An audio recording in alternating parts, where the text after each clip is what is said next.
seconds. Kirk Kelly will be joining me via telephone here in just a couple of minutes. Wednesday night, May 25th. How's everybody doing? Got a lot to talk about. We finally have put this horrific 3-month-long project of the top 25 point guards in NBA history behind us. Swing and a miss. That was a complete fail, and I accept total responsibility for that. That episode sucked. Everything about it sucked. I hated it, but it's in there. It's in the archives. We will never, ever, ever, ever go back to that or touch that episode again. Eventually, we'll do more countdowns and stuff. I mean, out of all the countdowns we've done, that one was the worst. But that is now officially the worst episode of all time. The whole point of these weeknight episodes was to give us something to do while I was working on the research, which ended up being over 100 pages worth of research for the point guard episode. So we started doing these mini episodes during the weeknight to put something out there in our Steel Toes and Scoreboards universe. And now that we're done with them, we decided why not keep going with them. Excuse me. So we're going to keep going with that. This weekend, we are going to record another full-length episode. So we're just waiting on Kurt. He said 7:30. We're about there now. So you guys just hang tight with me here for just a second.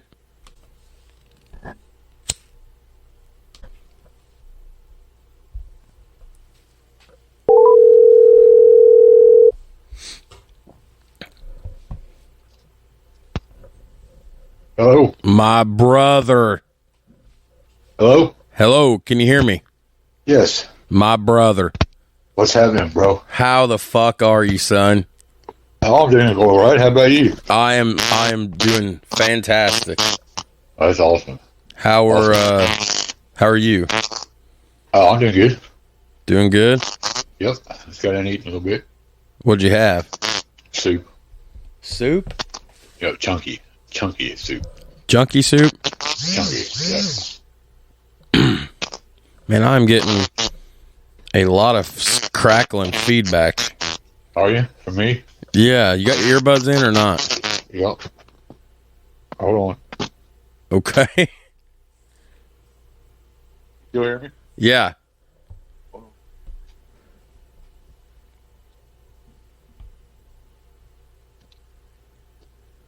How's that?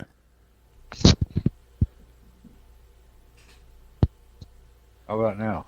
That's great. Hello? Hello, can you hear me? Yes. You hear me? Yeah, technology's a fickle bitch. It is. Hey. Am I still breaking up? No, it's good. Okay. Cool. For starters, I miss your ass. How's work? Hello. Hello. How's work? How's work? Yeah, how's work? It's all right. Did you find me a replacement? Yeah, they did, but he didn't show up today. He didn't? No, say it's strep throat or something. He's not coming back. That's what I kind of thought too. Oh man, I miss it. Tell everybody I said hey. Right. But we're gonna try to bang out a pretty good episode tonight. That way Corey's got something to talk your head off about tomorrow. Okay. So I got a lot of shit. We got a lot of shit to get to, and I want to start off by saying, so we fucked up with the point guard episode. You fucked up. I didn't fuck up. No, I'm fucking with you now. I deleted it, and then Kurt's like, just do it by yourself. Just put it to bed. So we're past that. Right. You and I are going to get together this weekend. Yes. Sunday. I had a little change of plans. Sunday work. Yeah, Sunday fine with me. Sunday night, because you ain't got to work Monday. Right. Yeah, that's fine. Going to talk a little World Series baseball, huh? Oh, yeah. Yes, I'm a homer. Fernando Mania. Yes. So, all right, well, let's get into it, man. I was all giddy. I was waiting, and then you're finally like, I'm ready. So I'm going to start this thing off by bitching. All right. I got Colin Cap-er-DICK news. Oh, no. Oh. I've been waited with fucking bated breath ever since I seen this news break about 3 o'clock this afternoon. What's going on? The Las Vegas Raiders brought Colin Kaepernick in for his first workout with an NFL team today since he met with the Seahawks in May of 2017. He washed up. Kaepernick played at the University of Nevada in Reno. Right. The only school to give him a scholarship. And owner Mark Davis, and his dad Al was a pretty fair guy. Right. Al give anybody a chance. Right. They had the first Hispanic head coach. Fun fact, you remember who the coach was? Tom Flores. First black head coach, Art Shell. The first woman chief executive was black. Yeah, good call. Yep. But Davis had made comments public during the height of the COVID era in the summer of 2020 that if the coaching staff wanted to bring Kaepernick in for a tryout, he would give his blessing. Kaepernick recently threw for undrafted receivers and NFL scouts at the halftime Michigan spring game. Of course, the head coach of Michigan's Jim Harbaugh, Kaepernick's coach in San Francisco. Right. And I got a lot of fucking issue with this. Yeah. I just want to rip on one. You want to let me rip on one? Yeah, rip on one. Okay, so Kaepernick hasn't played it down since the 2016 season. That's what I'm saying, yeah. Kaepernick took the knee that changed the world. He was all about standing up for racial injustices and racial inequalities and treatment of, ethnicities and everything. They're dropping our bodies in the streets and da-da-da-da-da. Okay, listen, let me tell you something. There is a racial issue in this country. There's no doubt about that. There's hate and prejudice galore. It's all over the fucking world. But if you want to call me a racist, you want to call Kurt a racist, you want to say whatever, go ahead and fucking send it. Me and Kurt's got impeccable characters. Nobody's ever going to mar our character. Kaepernick's a fucking fraud. Yeah, I agree. Now I know they're listening. They're like, well, he played in the NFL. When's the last time your fat ass ever threw anything but a cheeseburger down your throat? Well, listen here, Slimy. Kaepernick is an athlete. He's not a fucking professional. Kaepernick is a con man, but he's also a businessman. Kaepernick knew what the fuck was coming in 2016. The experiment in San Francisco was over. Defenses had figured him out. They know the read option. They know he's going to try to run the ball. They know he can't throw the ball more than 30 yards downfield. He gets picked off. Kaepernick didn't have good legs, couldn't stand in the pocket. What makes you think he's going to do it now? Well, he's not. Defenses figured him out. He knew his time was up. This sports, at the end of the day, the NFL, the NHL, sports is a business. And in any business, whether you're working in an office, whether you're working in a factory like Kurt, whether you're doing anything, in any business, out of sight is out of mind. If they're not there, if they can't see you, you are not remembered, you were forgotten. Right. Kaepernick knew after the 2016 season, he was gone from San Francisco. It was going to happen. The writing was on the wall for the previous season. What better way to keep yourself in public eye and keep yourself fresh than to make a stand against something? Kaepernick don't give a fuck about racial oppression. Kaepernick don't give two cares about that. He's a businessman. He's greedy. This is the guy coming back into the NFL wanting to try out just to be a backup. When he said before he would never be a backup, this is the guy that wants a chance to play in the league. When he did a fucking Netflix documentary that was released earlier this year where he criticized the league and said the league was nothing but a bunch of slave traders and slave drivers. This guy wants back in.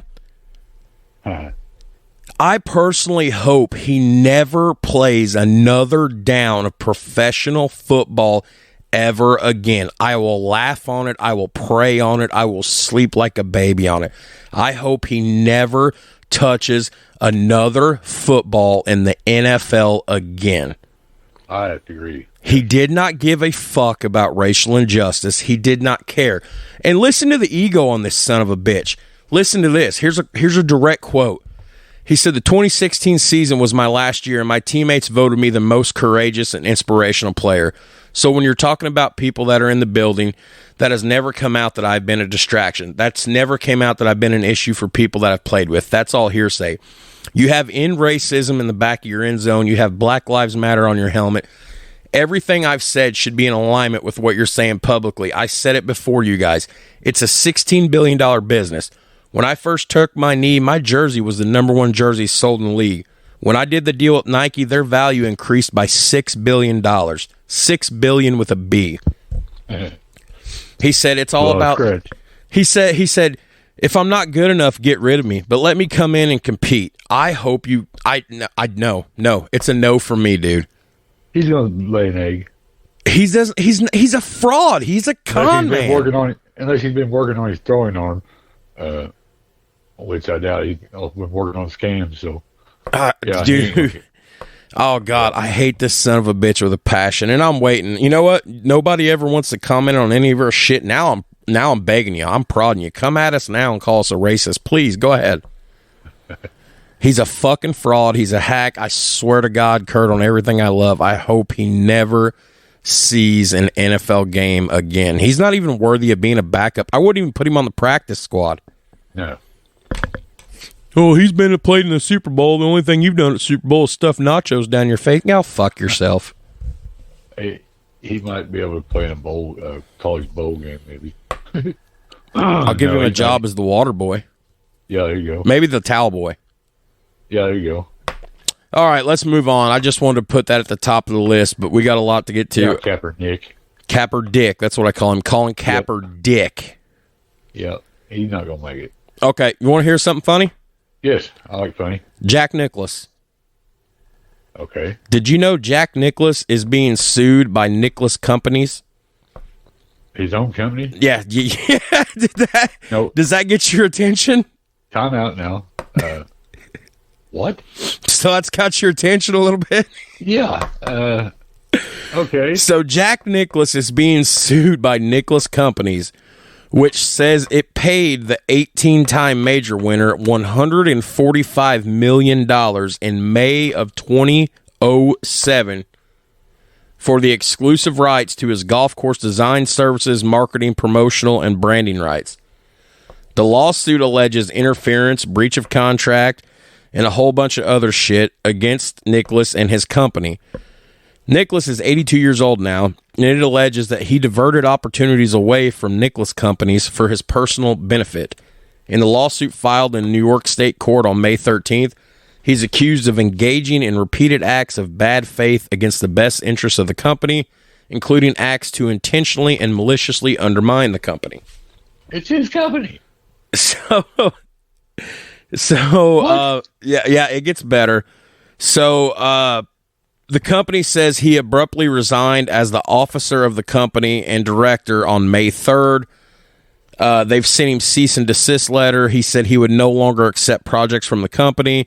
The company's controlled by a New York big-time investment banker named Howard Milstein, who has interest in the company that operates Golf Magazine and Golf.com. So, but Nicklaus is now threatening not only to continue this wrongful conduct, but expand it by saying he has the right to provide golf course design and services to anybody he fucking wants because he's Jack Nicklaus and he's rich. But amazingly, despite that, I guess this is a big ongoing lawsuit. Yeah, come on, it's his own company. Well, the other violations in the lawsuit claim that Nicklaus improperly negotiated with the officers of Golf Saudi, whom offered him like $100 million to be the face of a new league that would kind of run rival to the PGA Tour. Although he rejected their money. He rejected their money. Okay. He has nothing to do with them.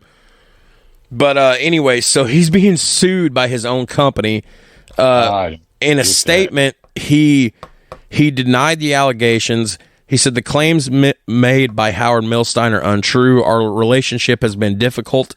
I have little doubt about the outcome, but I don't intend to make this a public spectacle if it can be avoided.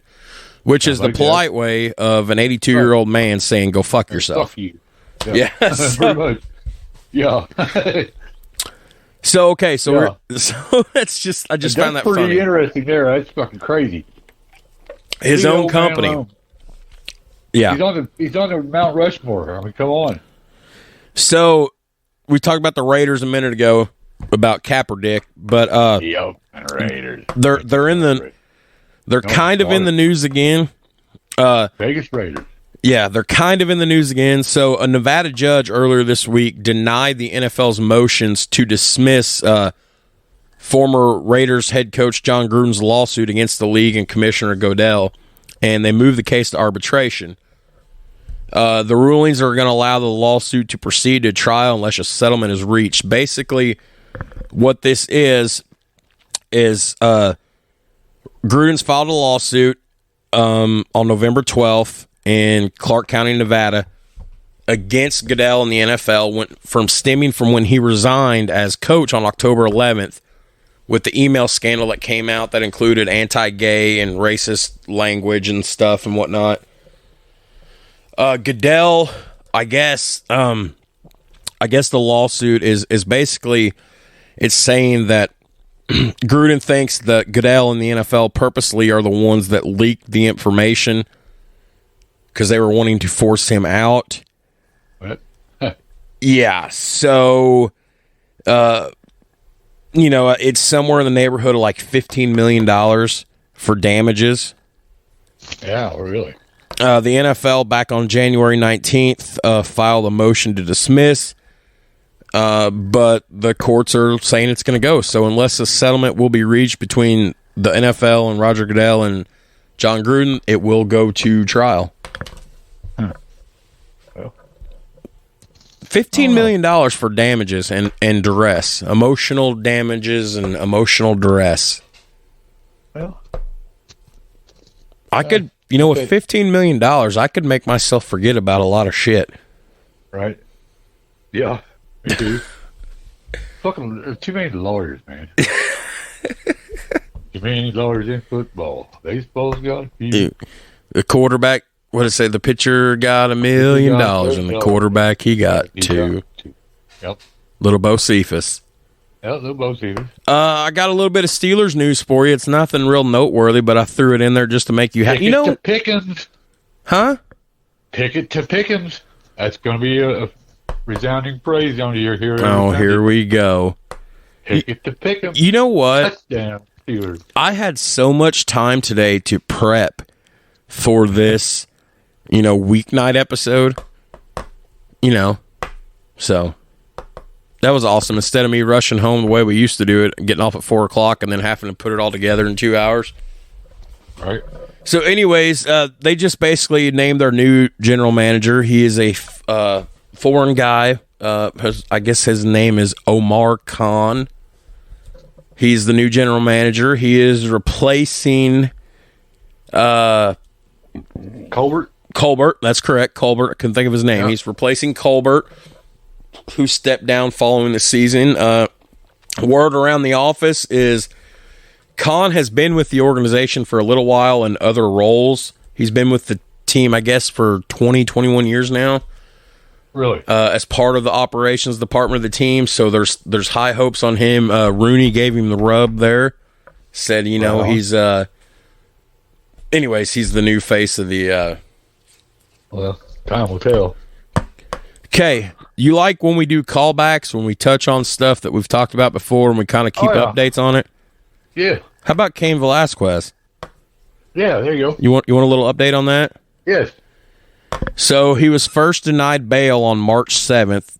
That was his, the incident, the February 28 arrest where he fired off a handgun and beat, the guy that, touched the relative of his, da-da-da-da-da. Last week, he got denied bail again in Santa Clara, California. Wow. he has shown a reckless disregard for human life, and they do not feel he would be safe out on the streets. But yet the child molester he's walking the streets that he went after is walking out. So for those of you that don't remember this, me and Kurt's talked about this on 2 or 3 of our current events episodes, our weeknight ones. Back on February 28th, Cain Velasquez was arrested.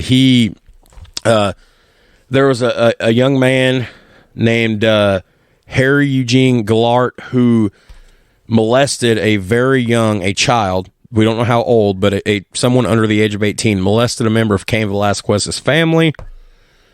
Cain Velasquez is a kickboxing badass. He's a former UFC heavyweight champion. He's a mean son of a bitch. He don't need a firearm. He could beat somebody to death with his hands and his feet. Right. But he followed the car on the road, discharged the firearm at the vehicle, shot into the vehicle. Gillart's parents were there. His stepfather, Paul Bender, was in the vehicle and was hit by one of the bullets, but suffered non-life-threatening injuries. But anyways, so the child molester got out on he's wearing an ankle bracelet or whatever, but he's still walking the streets free. But Velasquez was, told that he was a danger to society when he was arrested, and he has been denied bail. That's ridiculous, man. Twice. I mean, I understand a firearm. You don't need to be discharging a firearm. But the rumor mill churns that he emptied 2 mags into the car. Now, I find that hard to believe.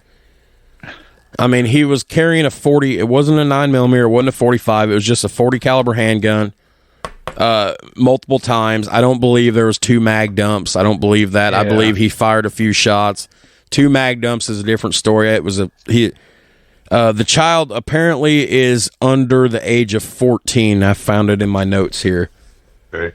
Gillart's 43. He was released from custody because he was arrested without bail February 25th against the district attorney's office's orders, but he was ordered to stay in home detention, remain 100 yards away from any child, and wear a bracelet. Excuse me, Kurt, I fucked up. He's to remain 100 yards away from any child under the age of 14. The child itself in question was under 10 years of age. Oh, geez. So, yeah. And as we've touched on before, I put it in my notes, this was an ongoing incident, not just with this member of Cain Velasquez's family, but with others, potentially 100 times this man touched these young children. Oh, boy.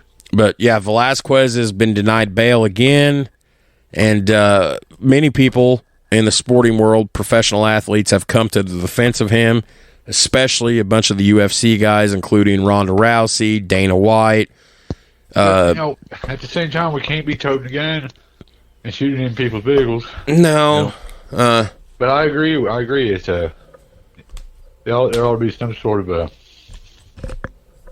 he should be offered bail, and if anything, make him go to some classes or something. I don't know.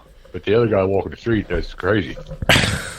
It's fucked, man. It's death to Chomos. I'll say it right here, death to Chomos. Oh, I agree. All right, let's get on something a little bit more upbeat. Yeah. Like I said, I got a whole laundry list of shit here, and we're making good time. You want to jump to a little bit of baseball? Yeah, let's go to some baseball. Okay, so Washington Nationals starter, one of the best pitchers I have ever seen in the last 10, 15 years, Steven Strasburg. Uh-huh. So he allowed 3 runs in 2 2/3 innings for Class A Fredericksburg last night. He's in his rehabilitation. It was his first appearance on the mound since undergoing. He had surgery last year. He struck out 3 batters, walked 4. They were planning for him to work about 4 innings, throw 60+ pitches. He finished with 61 pitches, 31 strikes, and he topped out at 95 miles per hour last night. Okay. So he's on the comeback. He was, if you remember, the 2019 World Series MVP. Right. He pitched a total of 26 and 2/3 innings since the start of the 2020 season. He led the NL with 209 innings in the regular season when Washington won the World Series in 2019. Washington rewarded him with a $245 million 7-year guaranteed contract before the 2020 season, and since then he's made a total of 7 starts because he's been a little injury prone, but he's on his way back, it would appear. Pretty good circle change, didn't he? Oh, yeah. Yeah. Yeah. Something else I was going to put in the notes, and I forgot, but Max Scherzer for the Mets. Scherzer's out on the DL for a little bit. Yeah. Did you ever download that MLB app like I told you to? No, I didn't yet. I need to get you a new phone. I know. You still got the same phone? Yep. Maybe one of these days. Might hit the jackpot. Well, I mean, you're making all the money over there now. You're doing my job and your job. Yeah.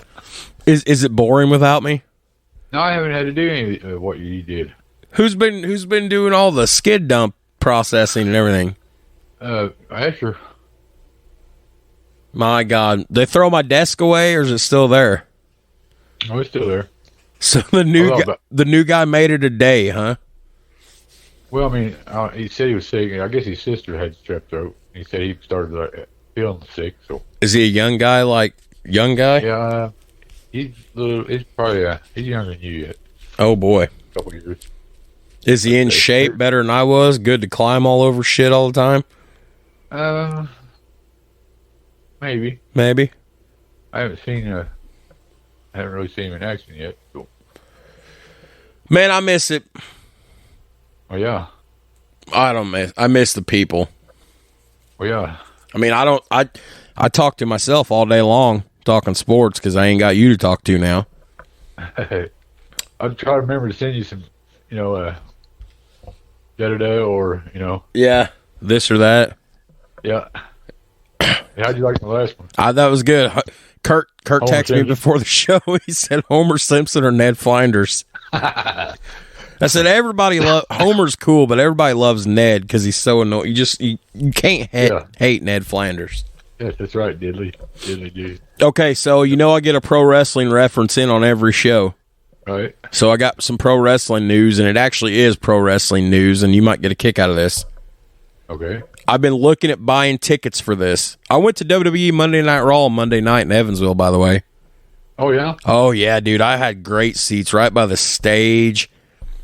I mean... You get any sweat on you? Oh, well, we weren't on the floor. We were we didn't get floor seats. We were still in the bleacher seats, but we were probably the first or second row back. So, we had good seats. It was awesome. Close enough where you could yell something at him, huh? Oh, yeah, Jerry the King Lawler was there. The guy I went with, why is Jerry Lawler here? I'm like, it's Evansville. Lawler used to work Evansville every Wednesday night. Oh, yeah. But anyways, the Nature Boy, Ric Flair, will wrestle his final match. Okay. July 31st, Nashville Fairgrounds. He's 73 years old. Woo! Technically, he retired in 2008 after WrestleMania, but then he come out of retirement a year later and went and worked with some other promotions. But then he hasn't been in the ring since 2011, so he hasn't actually been in the ring for 11 years now. All right. But they're billing this as his final match. It's going to go down the weekend that WWE's hosting SummerSlam, and they're hosting SummerSlam at the Tennessee Titans Nissan Stadium. But he'll be wrestling for a different organization. We don't know who his opponent is. Don't know if he's going to work a full match by himself or work a tag match where you don't have to do a lot of, work. But anyways, his last match, it's getting a lot of press. And 73 years old. He's been releasing some videos on social media, which I've watched, of him taking bumps in the ring and getting thrown around. All right. And he looks like he's in pretty good shape. But more power to him. He's 73 years old. Yeah, no shit. That'd be a hell of a thing to take a bump and break a fucking hip in the middle of the ring. Yeah, no shit. You know what this dude has said? He's come out on record saying that, he loves it so much he could die in the ring and wouldn't care. Well, that's a possibility. I think he's got a heart condition, too. Well, yeah, he does. And we're coming up 2 days ago, Monday night, May 23rd, was the anniversary of Owen Hart falling 80 feet to his death in Kansas City, May 23rd, 1999. So 23 years ago. Right. So, but anyways. Homer. I get a wrestling reference in one way or another every episode. Yes. Okay. It's sports too. Wrestling is sports too. Yes. I got some big sports for the meat and taters for the last thing of the night because I'm super excited about that. Okay, right on. Let's move on to some NHL. All right. Yeah, I wondered what he's going to do. Okay. So, the conference semifinals or round 2 is in full swing. Monday night, the reigning, defending, 2-time consecutive, whatever you want to call it, Cup champions, the Tampa Bay Lightning, eliminated the powerhouse Florida Panthers. So, the Lightning is now in the Eastern Conference Finals. They beat the Panthers, which was impressive because Florida won the President's Trophy this season, which, for those of you that don't know, the President's Trophy is what they give out, for the most points, the most dominant team. Right. They swept Florida 4-0. So they're in the Eastern Conference Finals. They will meet either... Huh? They're going to 3-peat. They might. They're going to meet either the New York Rangers or the Carolina Panthers. That series is tied 2 games apiece. Game 5. Hurricanes? Yeah. Carolina? Oh, yeah. Hurricanes. I said Panthers. Yeah. I was thinking Florida Panthers. Right. Carolina Hurricanes and the New York Rangers. So they're tied 2-2. Game 5 is tomorrow night, Thursday night. So Tampa Bay will face one of those two in the Eastern Conference Finals. The Western Conference semifinals are going on right now. The Colorado... Okay, so we still have 4 teams left. Nobody's advanced yet. In the Western Conference semifinals right now, you got the Colorado Avalanche playing the St. Louis Blues. Colorado leads the series 3-1. Game 5 should be hitting the puck should be dropping here anytime. So this is a win or go home for St. Louis tonight, and it's in Colorado. Ooh. So Avalanche has got home ice advantage here and a crowd advantage. Now, the other game for the Western Conference semifinals going on is between the Edmonton Oilers and the Calgary Flames. So you got 2 Canadian teams battling out here. This has been a pretty good series. Oilers lead 3-1. Game 5 goes down Thursday night in Calgary. So it's win or go home for the Flames. They will have home ice advantage and the crowd advantage. Personally, I'd like to see Edmonton, win because Connor McDavid, I think, is the best player in the NHL. My Predators were bounced in the first round, 4-0 by Colorado. Your Pens got taken to the limit and lost to the Rangers in 7 games in the first round. Yeah, they got 3-1 at one time.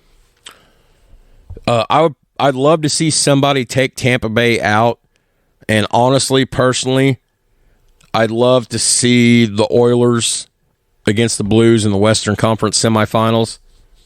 Right. I would love to see a New York Rangers versus Edmonton Oilers Stanley Cup Finals, but, Right. I don't think Carolina to take them out or New York. Maybe. Okay, so there's that. Repeat. Yeah. And we're going to jump to the NBA. No repeat this year. No. Can you believe that we've been so busy with that stupid point guard episode and we haven't touched base? We haven't talked about the NBA playoffs at all. I know. And we're already in the conference finals. So in the Western Conference, we've got the Dubs against the Mavericks, Golden State and Dallas. The Dubs are up 3-1. Last night could have been it. Dallas staved off elimination last night at home. Well, it's all but over. Yeah, so the potential Game 5 goes down Thursday night. I don't know where they're playing Thursday night. I don't know if they're in Dallas again or if they're returning back to the Bay. But on the Eastern Conference side of things, this one's getting me excited. You've got the Heat and Celtics tied 2 games apiece. Boston blew Miami out Monday night. Right. I don't remember the score. I don't either, but it was I think it was a blowout. I'd love to see this game go to a 7-game series, and as far as the NBA Finals go, I'd love to see Golden State versus the Heat. But that's me. I thought for sure it might be a repeat, Bucks. But... Yeah, I can't believe that. Yeah, I know. And Phoenix, Yeah, they were a damn good team also. I want CP3 to get that, Yeah, I do too, but it's going to get tougher for him. Speaking of NBA, Dole sent me a message today.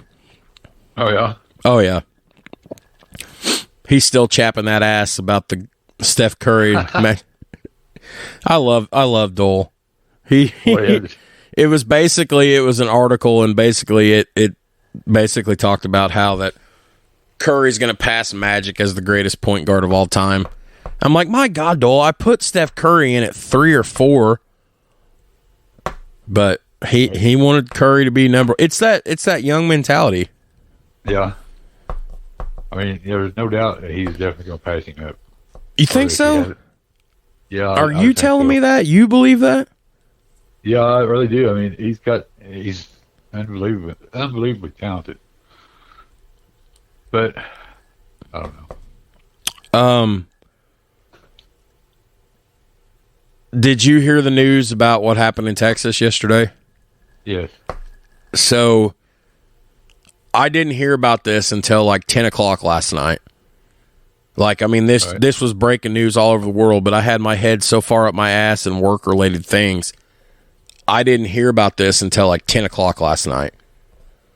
Well, then when I was prepping research for this, for those of you that don't know, which I can't believe I'm not going to say everybody probably fucking knows about this, there was a massive, horrific school shooting that happened in West Texas yesterday. Right. And Steve Kerr, the Warriors coach, went on a public outcry and a tirade kind of about this in his pregame news conference. Basically said basketball don't matter. Since we left shootout, 14 children have been confirmed dead, which the toll's up now to like 19 or 20 or something. And he was, for those of you that don't know, gun control and everything's a big issue for Steve Kerr. His father was assassinated when he was a child, was a victim of gun violence. Wow. Didn't know that. Yeah, so he's been a huge champion for like gun control reform and that's a big issue for me because I'm just like you. I'm a Southern Indiana redneck. I'm not a Joe Biden fan. I mean, my gun's a hunting gun. I don't. Yeah, I'm a pro 2A guy. I believe you should be allowed to have what you have if you're responsible. But that being said, something needs to be done about this. Steve Kerr was, getting very emotional. He was tears in his eyes. He was slamming his fist on the table. He said, I'm so tired of having to get up here and offer condolences to devastated families out there. I'm so tired of it. It's just, he said, enough is enough. And he looked at the camera and was talking to like guys like Mitch McConnell and senators and everything.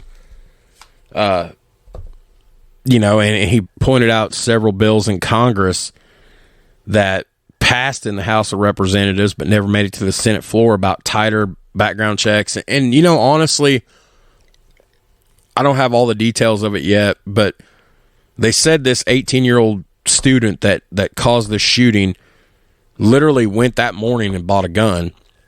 Yes. So they're saying an 18-year-old shouldn't be allowed to. Because the state has just dropped the legal age buy a gun down to 18.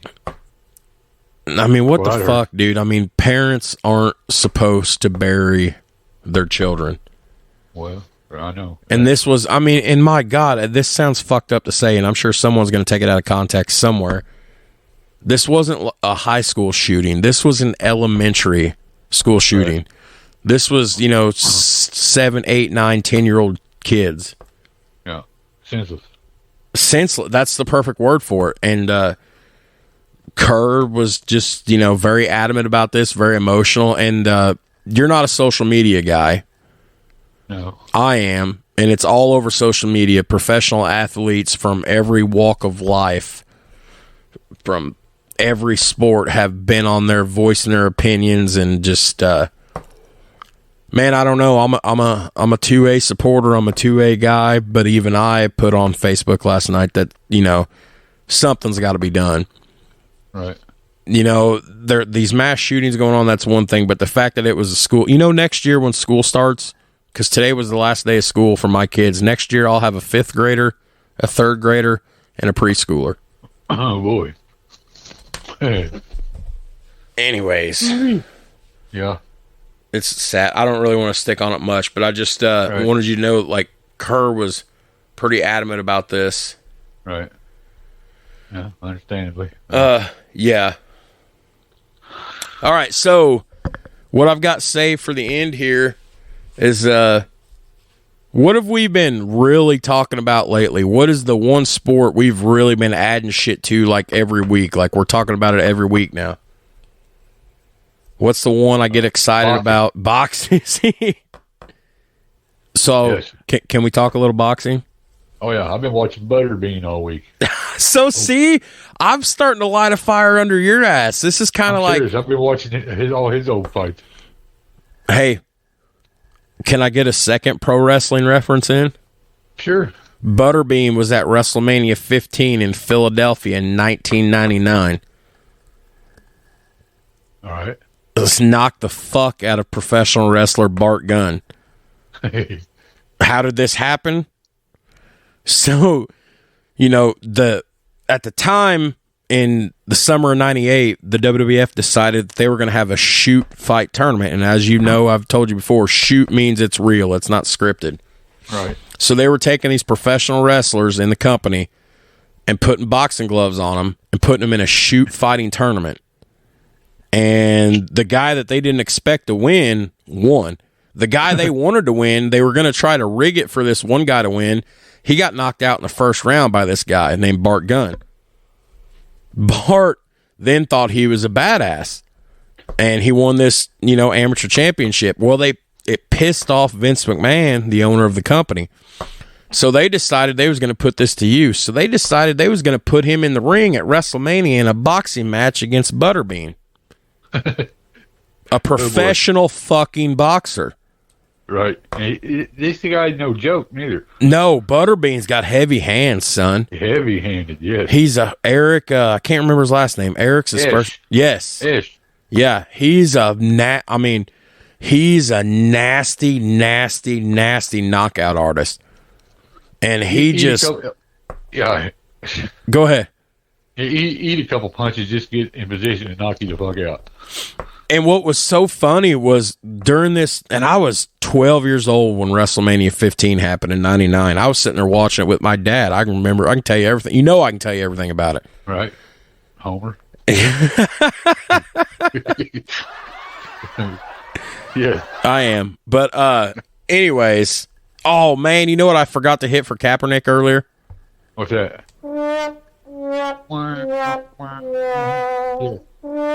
Okay, but anyways, so but he went into this fight and Butterbean toyed with him, and he ate him up. Knocked him the fuck out. The human head and the body is not supposed to bend and fold like that, and just right.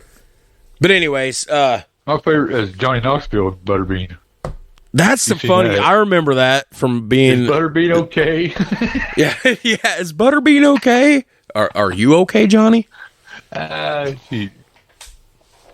So anyway, getting to talk about some boxing here. Floyd Mayweather, he retired, and he's come out of retirement to do these exhibition fights and everything. He's, he had the big fight with Conor McGregor in 2017 where he took home like a 9-figure payday. Right. And then he had the fight with the Paul boys, Logan Paul, in June in Miami. Took in another 9-figure payday. And now he's going to the Middle East, or he's going to fight. Where's he fighting at? He's going to be fighting in Dubai. He'll be fighting in Dubai. Who is he facing? And then, where the fuck did I put it? The event will take place Saturday in Dubai. I know I put the dude's name in there.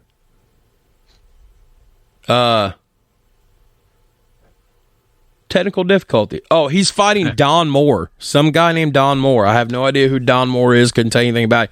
I know Don Moore that sells automobiles in Owensboro. That's always on the TV commercials. Right. But, yeah, so he's fighting him there in Dubai. And this is supposed to be, or rumored to be, the last fight from his post-retirement, coming out of retirement for exhibition fight tours, things, whatever you want to call it. Right. So yeah. So, but that's not the boxing thing I want to talk about. So, since we really started to open up about boxing a few months ago on these mini episodes, and then I've done solo episodes by myself without you. Right. I keep talking about there was like 5 fights that I thought for the calendar year that were the big fights to focus on. Right. So we have seen 2 of those so far. Right. That would have been Tyson Fury versus Dillian White, April 23rd in London. That was Katie Taylor and Amanda Serrano, which I thought was the best fight of the year. We've got another one coming up. We've got 3 more coming up. We've got another one coming up next weekend, which is going to be George Kambosos Jr. against Devin Haney, and this is a unified fight for the WBA, the IBF, WBO, WBC, and the ring lightweight titles. There's 5 titles on the line. Okay. So there's that. That's going down in Melbourne, Australia on June 4th. Devin Haney's got fast hands, quick. George Kambosos, they call him Ferocious. Cool nickname. George Kambosos is a bad motherfucker. Devin Haney's a bad motherfucker. And these 2 are going to get in there and they're going to duke it out, and I'm pulling for George Kambosos. The next big fight that there's hundreds of boxing fights a year, you know that. But these are what I feel are the biggest top 5. The next one goes down July 23rd in Saudi Arabia. That's Alexander Usyk versus Anthony Joshua. Usyk's WBA, WBO, and IBF heavyweight titles are on the line. Okay. Joshua, super bad dude. Usyk's even badder. I haven't heard anyone of these guys yet. Gosh. Well, I mean, I'm gonna be yapping about it for months. Yeah. But that pales in comparison, because the biggest fight of the year, we've been harping about this. I keep saying, God willing, it's finally announced. It is going down. The trilogy of all trilogies. No offense to Ali Frazier. No offense to Tyson Fury, Deontay Wilder. The biggest trilogy in boxing history. Probably the biggest or second biggest fight of the year, because I still think Katie Taylor and Amanda Serrano stole the show. Right. Coming in September, Canelo Alvarez, Gennady Golovkin, Alvarez, Triple G, Part 3 is going down. All right. So I am like giddy, like super giddy, like I wet my panties, super giddy. So I'm going to be talking your ear off about this. If you're just be lucky that we're not working together anymore, because I'd be blowing. It's funny because Canelo Alvarez moved up a couple weight classes 2 or 3 weekends ago. He faced the Russian Dmitry Bivol. Bivol beat him. Uh-oh. And it was just a one-up. Dmitry Bivol is a real sophisticated, real classy individual. He said, the odds were against Canelo, even though he's one of the greatest. He had the balls to step up and face me. I put him down. Canelo's still probably, the best in the business. Whenever he wants, he's got him a rematch. He came up and faced me because I needed an appointment. He moved up 3 weight classes, 2 weight classes. Bivol said, I'll give him a rematch. So a lot of people were talking this week about how this loss to this guy who he moved 3 weight classes up was going to affect the Canelo Alvarez Triple G fight. It's not even going to affect it. It is going down September 17th. I don't know where it's going down at yet. But it's going to be, Alvarez will be at 168 pounds. He's the undisputed champion, and he's going to defend all 4 superweight titles against Gennady Golovkin. The location hasn't been finalized, but the first 2 bouts took place in Las Vegas. They fought in September of 2017, and then they fought again a year later in September of 18. But the first 2 fights that happened in Vegas a year apart, both of those broke over $25 million at the gate, not counting pay-per-view revenue. So I know you don't probably know a lot about these names other than what I've been telling you, but that should give you an indication of how big this is going to be. Right. I will buy this pay-per-view. I don't care what I have to do. I will watch this fight. Hey. And of course, the biggest douchebag in boxing is Eddie Hearn, who promotes through Matchroom Boxing. Canelo had signed a multi-fight deal with him back in February under the condition that he was going to make sure it happened, because if anybody could make it happen, it would be Eddie Hearn, the biggest douchebag in boxing. Eddie said it would happen, and now it's going down. So that's I'm super excited about that. I lost my place. I lost my train of thought. I was just looking at the notes here.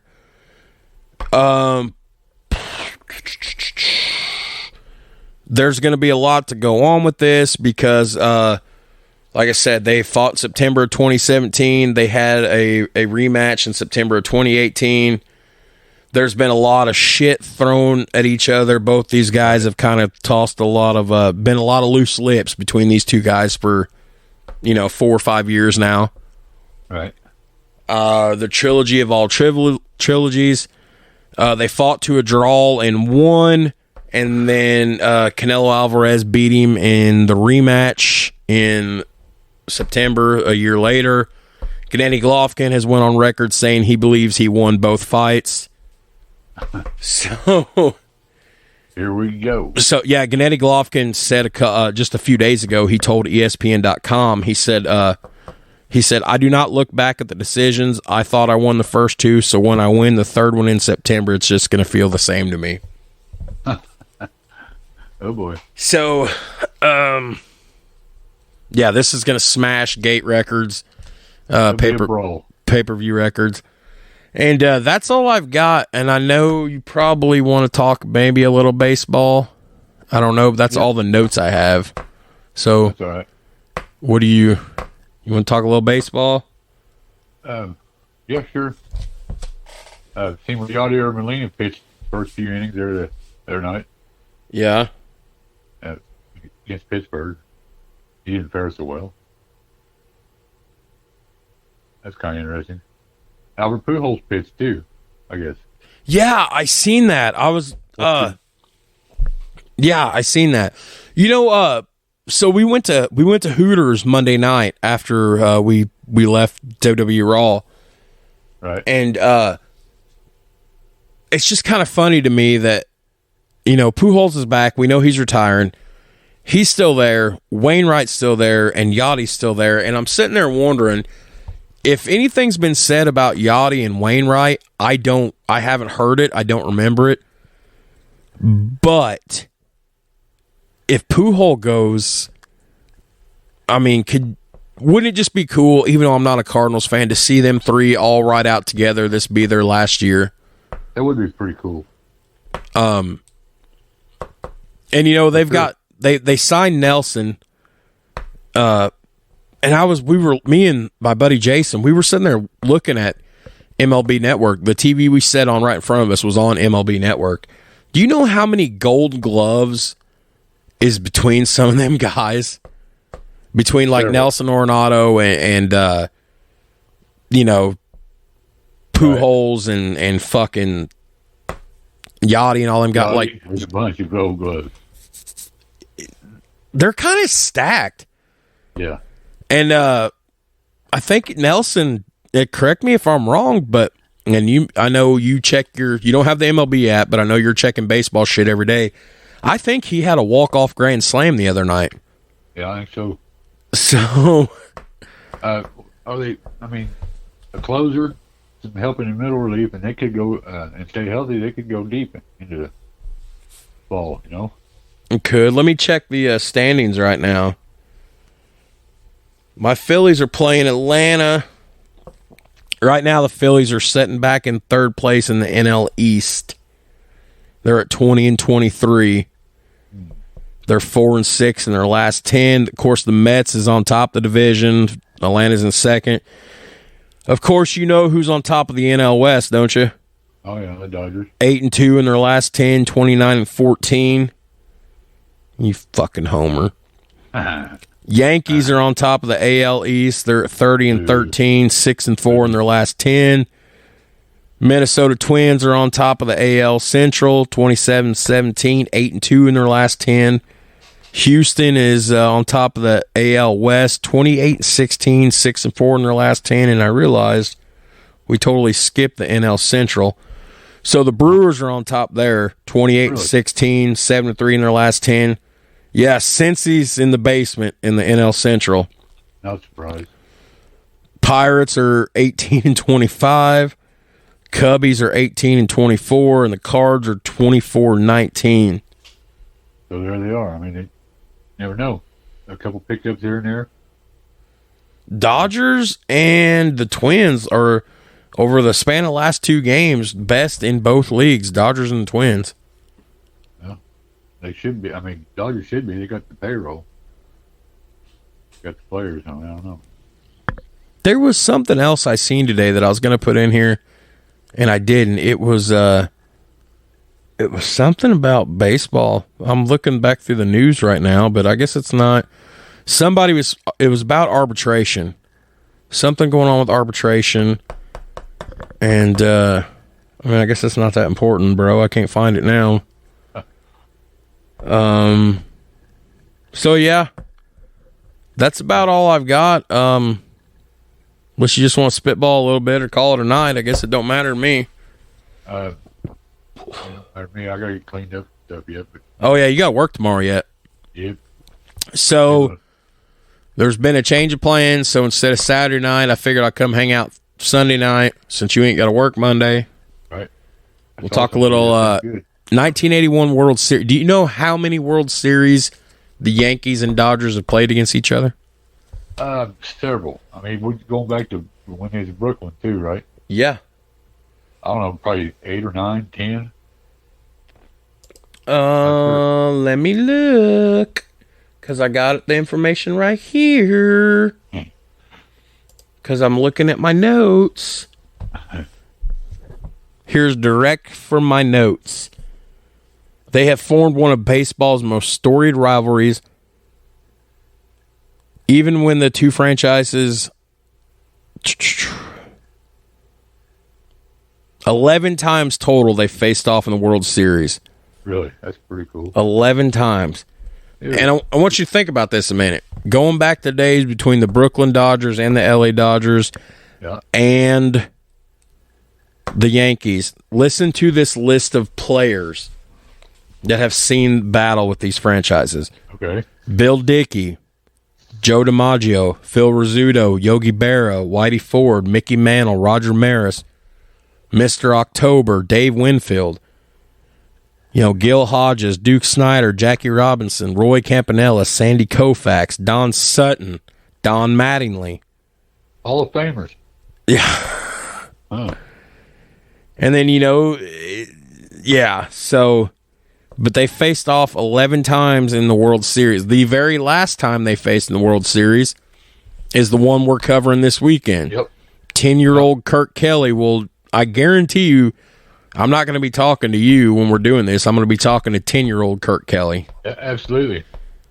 I remember clinching game was like it was yesterday at New York. You want to talk about Fernando? You always love to talk about Fernando. You got anything about Fernando? Oh, he just he revolutionized it. Well, he just took the league by storm. I can't believe how much of it, Fernando Mania was. He turned big. He turned 20 or 21 years old a few days after they won the World Series. Yeah. That's crazy to me. That is crazy. And then he fell off then. I mean, after that. And it wasn't just the same. Of course, the screwball's hard on a guy's arm. Oh, God, for heaven, yes. You're torquing it the wrong way, opposite of your breaking pitch, Right. That's pretty hard on the arm. Right. It was a devastating pitch to right-handers, for sure. Oh, without a doubt, bro. Yeah. What I think I'm most excited about is when we start talking about this weekend is just the matchup between him and Dave Spaghetti Righetti. Yeah. Because these were two aces. Oh, yeah. On the mound, and you were one and the same. Anybody can hit a long ball. What gets me the most excited about baseball is pitching and defense. Pitching and defense. Yes. And I love it when some people say there's no defense in baseball. What do you mean there's no defense in baseball? So there's a lot of good defensive players out there. I'm excited to get back to I'm excited to be done with this point guard thing. Yeah, me too. That burned me out, man. Some things some things look better on paper and it just doesn't. And then we finally record it and then I delete it. Well, I mean, by accident. Live and learn. Live and learn. We're done with that. We're back on track. We're going to do a World Series. Who knows what happens after that? Right. But all right, bro. I'll let you go. Tell everybody I said hey, and will do, man. I will see you Sunday evening. All right on, dude. All right, bro. Later. Bye. All right, guys. So for sorry, I got distracted. So for Kirk Kelly, Jared Atkins. Anyways, we hope you guys enjoyed it. It was great to be back. We had a lot to talk about tonight. I'm really excited about this boxing fight coming up, and again, what happened in Texas yesterday. Thoughts and prayers out to all those affected. I thought about that last night. Like I said, I vote GOP, and I'm a 2A guy, and I'm a gun owner and a gun supporter. But something's got to be done. Parents aren't supposed to bury their children. Like I said, my kid's last day of school was today. When school starts up again in the fall, I'm going to have a 5th grader, a 3rd grader, and a preschooler. And I can only imagine. So thoughts and prayers go out to all those affected.